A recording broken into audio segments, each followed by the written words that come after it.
Hello and welcome to the Food Freedom Podcast, previously the Eating Disorder Therapist Podcast. This is a podcast to help you find peace with food and overcome disordered eating.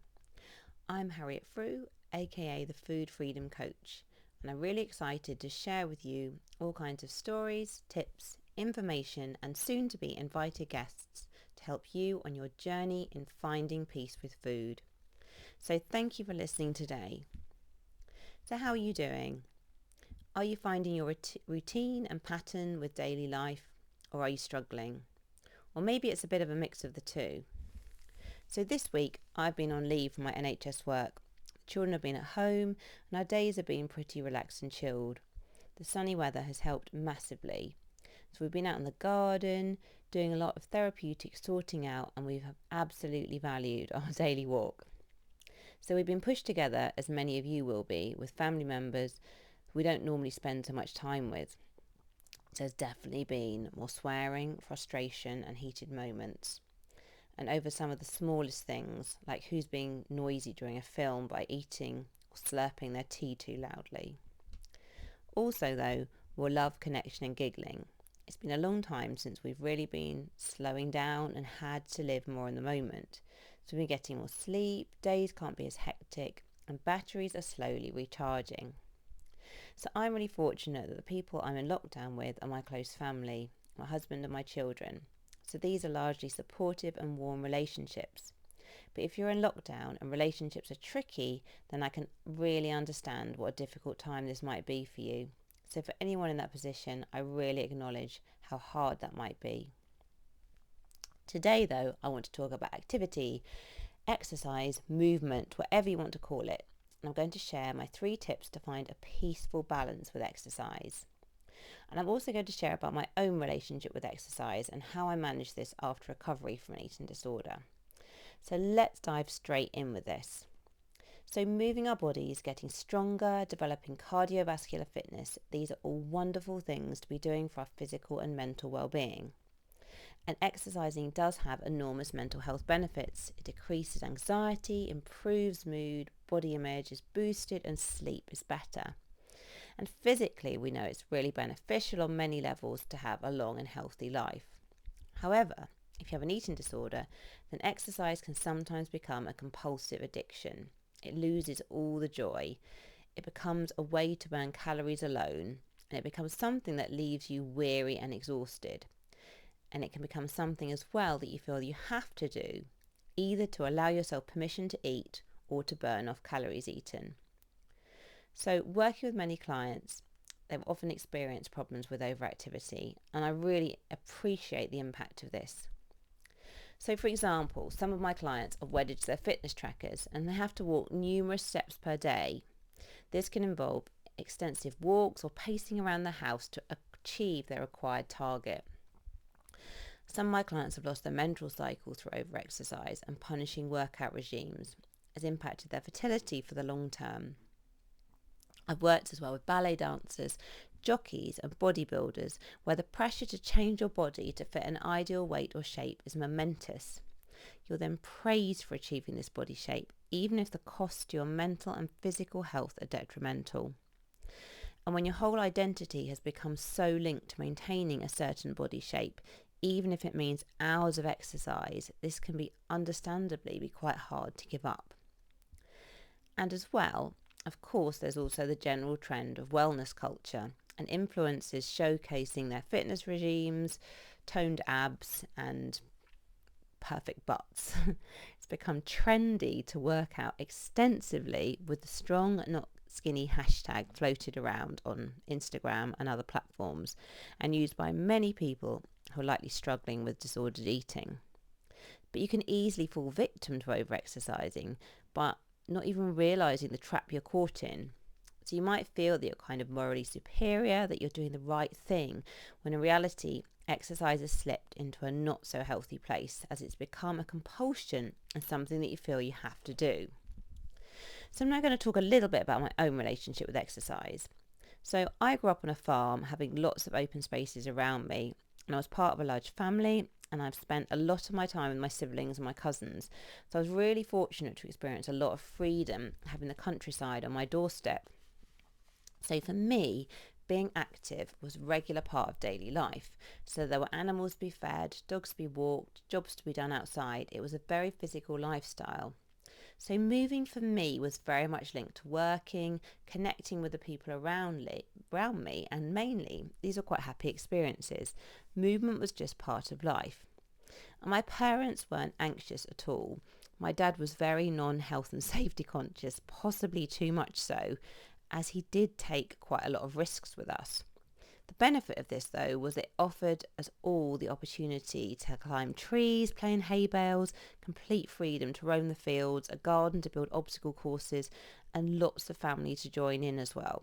So I realised I was really, really lucky and had real privilege to have this early experience with exercise and just all of that early in life.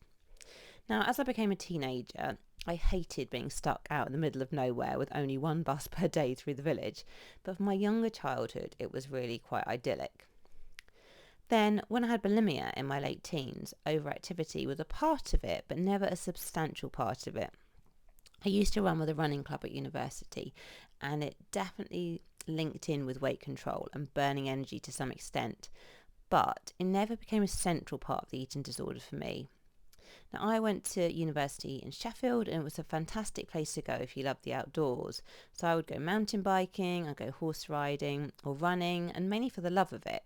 And I might do it like 3 times a week. I'm talking like in total activity, maybe 4 max. It was never a compulsion. And also I'd have phases where the activity would be significantly reduced in the holidays or when I was in a different routine. Then post-recovery, I've always enjoyed being active. I'll choose to walk from the park and ride rather than get the bus, unless it's raining, of course. I enjoy going for a cycle ride with my children or going out for a jog.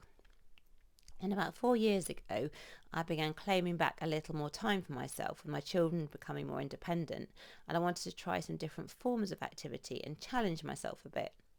So as a child, as I'd always enjoyed climbing obstacle courses and being outside, all on the farm, and very much a homemade approach, I wanted to try and replicate this and kind of get back in touch with that kind of younger version of myself that really enjoyed all of that activity.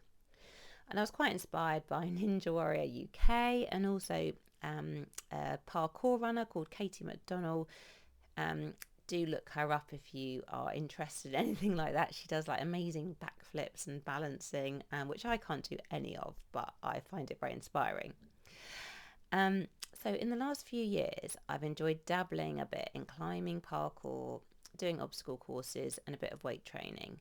And it's not something I get to do every week by any means. Most of these activities are not offered in my hometown and need about an hour's drive to get there. And I've got a family, I've got a busy job, so I do it when I can. But this is fine because it's for the joy and fun of moving. I'm not in this for any massive physical gains or body changes, and I'm realistic about my limits. Then day to day, I do try and stay quite active. I might go for a walk. I might do a local boot camp once a week. I tend to play with the kids in the back garden.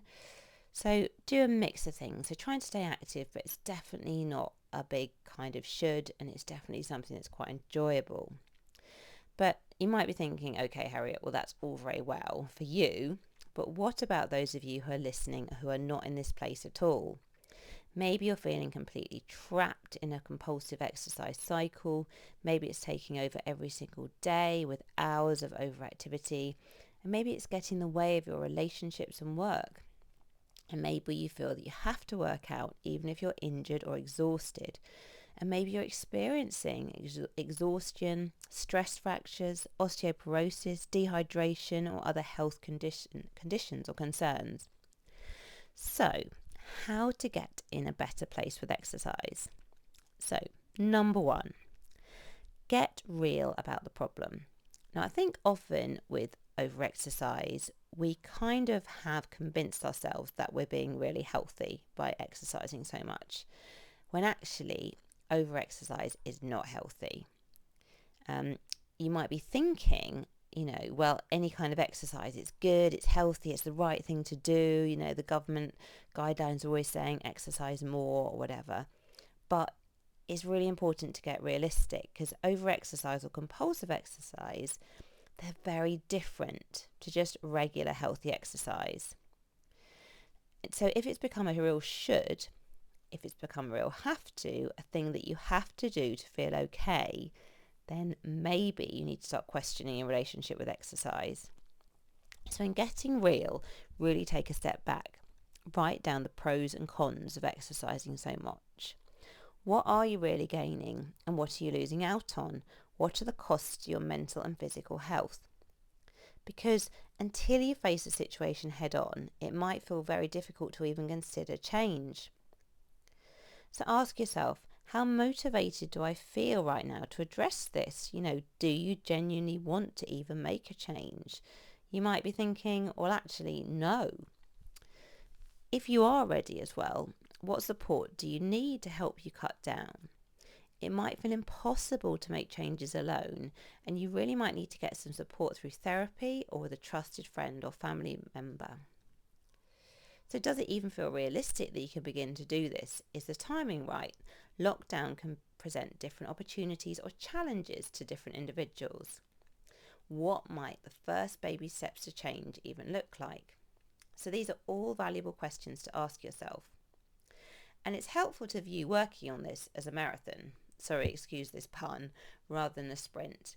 You're not going to change this overnight, and it's unrealistic to even think that this is possible. However, by taking baby steps, these are going to add up to a whole load of significant change over the course of the next year. So in making the first changes, if you're doing a certain number of steps per day, think about reducing this.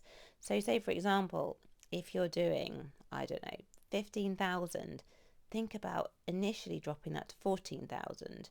If you're doing, so many sessions at the gym per week, think about cutting out one session.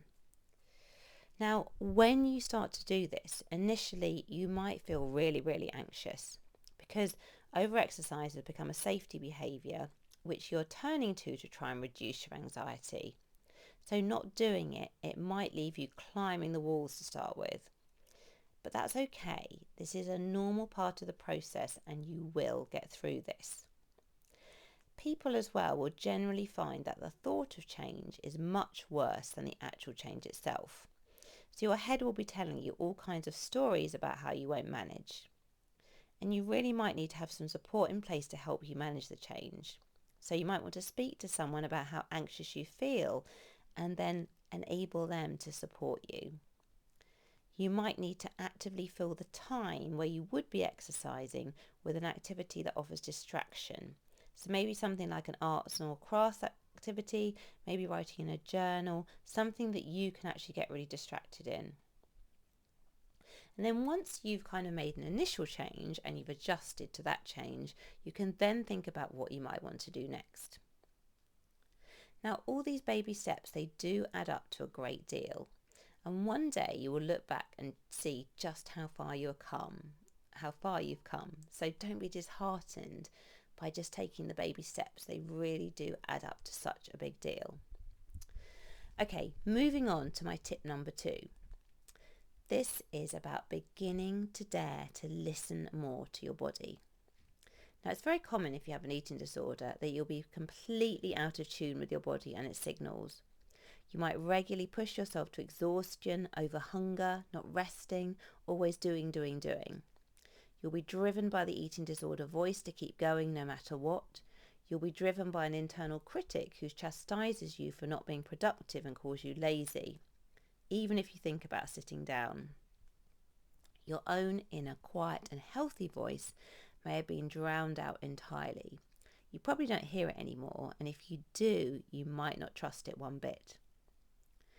If you find yourself on some days absolutely exhausted beyond measure, or ravenously hungry and wanting to binge eat, you've likely been ignoring your body's signals in the preceding days. And suddenly your body is shouting loudly, and it's almost impossible then to ignore the signals any longer. But it's much harder to meet your own needs well and in an effective way when you've pushed your body to breaking point. So for example, I'm just going to talk about my fictional client here, Becky. So Becky felt that she had to go to the gym every single day. It'd become a weary should. She was dragging herself there even when she was feeling ill or had had a late night the day before and desperately wanted to lay in. Becky used to love the gym and enjoyed the buzz of it, but now just thinking about it left her with a sinking feeling. But she didn't dare not go. She worried what would happen if she didn't follow her routine. She worried that she might gain weight in an out of control fashion. She was worried about what she would do with all the time that the gym took up. She was fearful of the unknown. On the other hand, Becky became so miserable with her regime and routine that she was willing to risk a change. And she started very small and managed to start reducing her activity. Now, Becky was incredibly anxious when reducing her activity, but it was also such a relief to step away from what had become daily self-punishment. Now, Becky started to keep an exercise diary. She recorded how much activity she was doing. She then worked to keep reducing this bit by bit. She also recorded her feelings and thoughts in the diary. She realised that although her anxiety was high, there were also other benefits creeping in which she was able to notice by keeping a record. Becky started to sleep much better and found that energy levels began to improve. She also noticed that her hunger felt more manageable, as the overactivity had driven her to regular binging. She began to feel less uptight day to day and was able to focus and enjoy things more. So her fears about weight gain or losing control were in fact as well not really true. Becky in fact felt more in control, as she wasn't always thinking about the next time she had to be active. So this leads me on to point number 3, reframing exercise as joyful movement. So try to move away from seeing exercise as something that has to be done to burn off calories eaten. Because when you view it in this way, it leads to a very all or nothing relationship with activity, because you're either doing it well or you abandon it completely. So move towards seeing activity as something for mental well-being as well as physical. Think about the decreased anxiety, the improved mood, the better body image and better sleep. And get curious about different activities you could try. It might be time to be brave to embrace something that is different or out of your comfort zone. I do appreciate that this is more limited to be able to do this at the moment. But looking ahead, maybe you could try dance or yoga or climbing or a team sport or circus skills even. What might work for you? It might mean you have to step away from the gym or somewhere else that has actually become quite toxic for you, at least for a little while. And you might need to choose an activity when there's a time limit, for example, a class, if you feel that you might be tempted to exercise without limits. So it might take a little while to transition towards a different relationship with exercise. Don't give up though, it is absolutely worth it. So in summary, being active and moving your body is wonderful for your mental and physical well-being, but when it becomes a compulsion, it's destructive and it's not healthy. So, get real about your activity and if it's really helping you. Do you actually have a compulsive relationship with exercise? It's so helpful to be open and honest with yourself. Number 2, start to listen to your body and begin to trust in its innate signals. Can't say that word. And number 3, think about engaging in movement that is joyful and fun. Value the mental health benefits and doing activity to keep your mind and body in a great place. So have a ponder and reflect on these 3 tips and think about where your starting point is for change. And if you're not following me already, do seek me out on Instagram at the Food Freedom Coach. And for regular tips and insights into overcoming disordered eating, do sign up for my weekly articles on my blog page at foodfreedomcoach.co.uk. Thank you so much for listening, and I look forward to sharing another podcast episode with you very soon. Bye for now.